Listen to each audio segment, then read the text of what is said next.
Pasyal-pasyal muna tayo. Yan, dito kami sa may puno ng kaimito o star apple, mga idol. Wabo to. Yun siya. At napakaraming bunga nga yung kaimito, mga idol. Grabe, ito yung tinatawag na pulahan. Pulahan na star apple, mga idol. Yan. Wabo. Wabo kaya. Magmahal pa man sila ilo na kinilo ka to. Yay, akay lang. No. Wabo. At syempre, hindi natin malalaman kung matamis kung hindi natin titikman, di ba?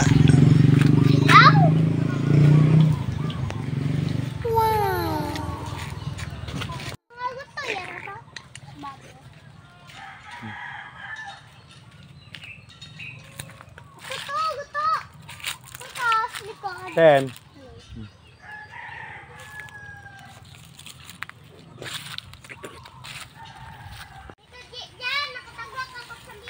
Kan ah. Kan buka be kung yuta. Wow.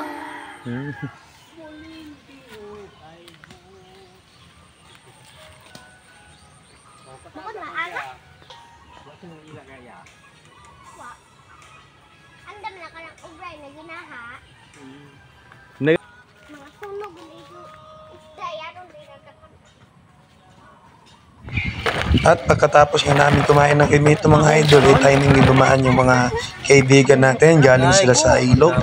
Yan, nakita nyo, nanguha sila ng tuway at saka kilapot.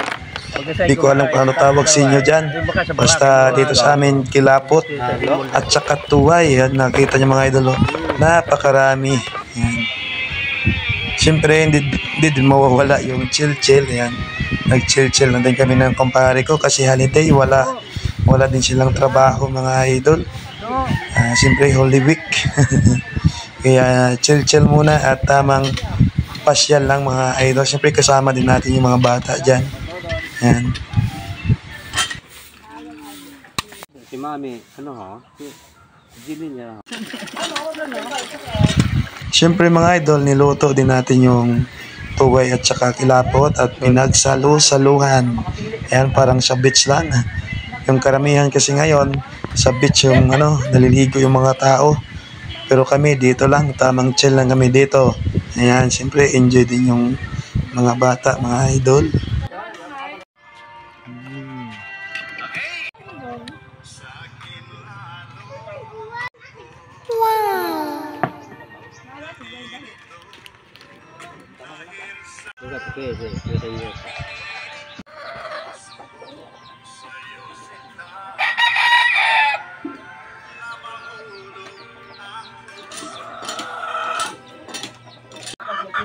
At pinakuha nga natin ng kaimito ulit yung kaibigan natin, mga idol, panghimagas.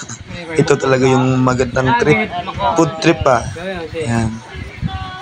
Kaysa pumunta pa kung saan. Kaya kahit dito lang, i-enjoy naman kami. Importante, magkasama-sama kami magkaibigan. Yan. Kayo dyan, mga idol, kamusta naman yung Holy Week ninyo? Yan, at pasensya nga pala kayo sa boses ko, ay parang namamaos na. Minsan lang kasi tayo makiinom ng beer. Kaya namaos agad. Yan. Sarap talaga ng kaimito, mga idol. Yan. Mamamaos ka talaga pag uminom ka ng malamig na beer tapos matamis na kaimito.